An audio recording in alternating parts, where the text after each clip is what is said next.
In my 10 years plus career as a mobile app developer, I've had the opportunity to work with the two biggest app publishing platforms, the Google Play and the Apple App Store. And this is my opinion on the two of them. If you are new to this channel, please kindly subscribe so that you stay updated to more videos that I will be releasing. If you are starting a career as a mobile app developer, or you are already into the job, this video will be useful to you. I'm going to compare the two platforms side by side, and at the end of the video, I'll let you know on my choice. The iOS app development process for Apple, it's very simple and straightforward. But then you need to follow Apple's strict requirements, especially when it comes to version, whether it's software, whether it's device, whether it's operating system. They are very strict on which version to work with. And so as new versions of the Mac, comes out, you have to they drop support for earlier versions. You can currently require a Mac, just a Mac. You cannot build on Windows. You require a Mac running OS version 15.6 and then S code 26 as at the time of making this video. The S code is the official SDK or software kit for building iOS app. And then you also need an iPhone for testing. And then when you are ready to publish your app, you would require an Apple developer account on the App Store Connect. So the App Store Connect is the official application, that allows you to build and publish your iOS app. Unlike Apple, Google makes it a bit flexible with the Android development. But it doesn't mean you can just pick any tool and then you are using. Just make sure whichever OS you are using, whether it's Mac or whether it's Windows, you are working with a very recent version, so that you have access to the latest API and then tools to work with. Then of course you also need a device for testing, and then finally when you are ready to publish and then go live, you also need Google's official developer account, which is the Google Play Console account. You need that to be able to send your apps live. Talk about cost. This is where there is a sharp difference. Whereas Google maintains a $25 one-time payment, Apple requires a yearly subscription of $99. And so over here, I'll give it to Google in terms of pricing. They makes it very flexible for everyone to start publishing, and own an app. Then they both have the personal and then the organization or account. Personal is for you, and then when you want to have an organization account, then maybe representing your business or your company, then you require more verification to be able to do that. I know both of them require what we call a DUNS number. So you can check it out. DUNS number, DUNS number. You will need that, tied to your company before they will allow you to do so. Now, testing. They both require some form of testing. Google have, I think about 3 or so types of testing. You can have the internal testing, the closed testing, the open testing in the product. I think the internal testing for both, I mean, Apple also have internal testing, external and production. For both, the internal testing, I think there are people who are in your account. Yes, they are in people who in your account. So in your developer account, you can add users and then you can have them do the testing. Play Store's closed testing. Now, this closed testing is very important. I'll make a video on it. If you have to release your, I mean, you are building your app for production and you are a first-time user, let's say you just subscribe to the account, then for your first app that you publish through the new account, closed testing, it's mandatory. Okay, it was enforced in very recent years. You would have to, and what you do is that you would need at least, I think it's 20 users. Okay, you tie their Gmails to it. You have 20 users. I will show you what those two are. So you have 20 users, and then they have to be enrolled for a period of 14 days. Each of your 20 users have to have your app installed for a period of 14 days. And so what I advise people is that get more than 20 users, because there may be chances that at some point somebody is going to drop out. If you have all your users enrolled for the period of 14 days and the last 14 days one even drop out, you have to start the whole process again, and that is a headache. Apple, on the other hand, they have what they call the test flight. The test flight, you can have internal testing and external testing. I think the internal testing, the internal testing have to 100, and the external testing you can have up to 10,000 people. What they do is that for the internal testing, these are people that you add to your App Store Connect account, and they install the test flight app, and then they have your app installed, and they can have it installed for a period of 90 days. After 90 days, it goes up. And you need that for any new app you publish. And then after every subsequent build, it is not required. These are two things that you need to take note. And I'm going to just show you how it looks like.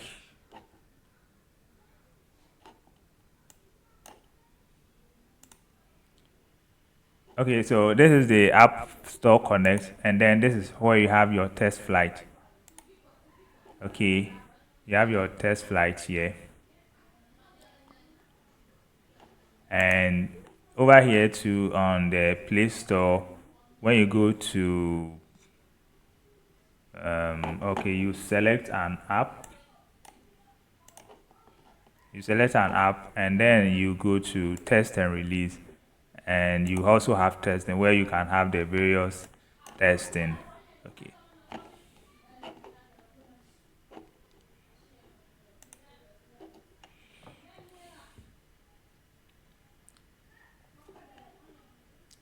So with testing, I would say the App Store, the testing process is quite easier, whereas for Play Store, Google Play, the testing process can really be difficult, especially for new users. But don't be scared. Once you maintain, you fix to their guideline, especially the enrollment and then the period, then you are good to go. Let's talk about app review. Start with Apple app. After you have published your app to the App Store Connect, you have to do a number of things. Provide privacy. Okay, you'd have you need a document that sets up your privacy policy, and you can publish that to maybe your website or on any open domain, and then you can connect it to the App Store Connect. Security, they look at security, and as I mentioned, Apple is very strict with privacy and security, safety. They want to make sure your app is reliable, and then your app should be complete. You should have gone through the process, okay, providing everything that you need, they require from you, everything that they require from you in terms of app description, screenshots, and so on. You need to make sure everything is complete before you publish. Payments of subscriptions and then all that. Google also ensure, okay, especially they are very strict, as I mentioned, they're very strict with new developer accounts. When you're a new developer, they require more from you in terms of review. And Google app takes a period of 7 days. Currently, it takes a period up to 7 days. My recent app that I released, that is the Ejumera, took me exactly 7 days to get the app listed on the Play Store. And so you have to be very patient, especially if you're a new developer, and you have to make sure you read their guidelines. Okay, that is going to spare you a lot of headache. Okay, make sure you read their guidelines.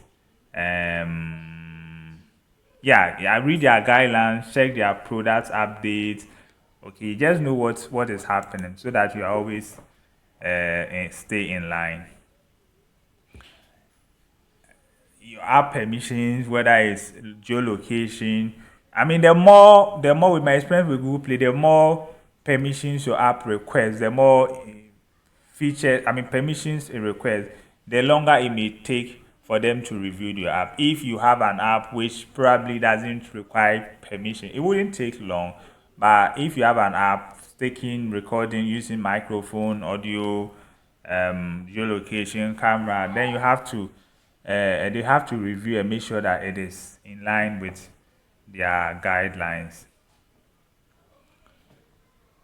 So yes, app permissions is very important if you are building for the two platform. We now, I mean, as mobile developers, the process have been made easier for us these days, especially with building hybrid apps. Okay, building, writing code once and then running it on multiple devices. What we call hybrid, or what we call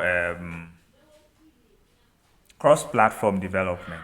Okay, gone are those days when you will need Android Studio, Java to build Android, and then you need the CocoaPod, yes, to build separately for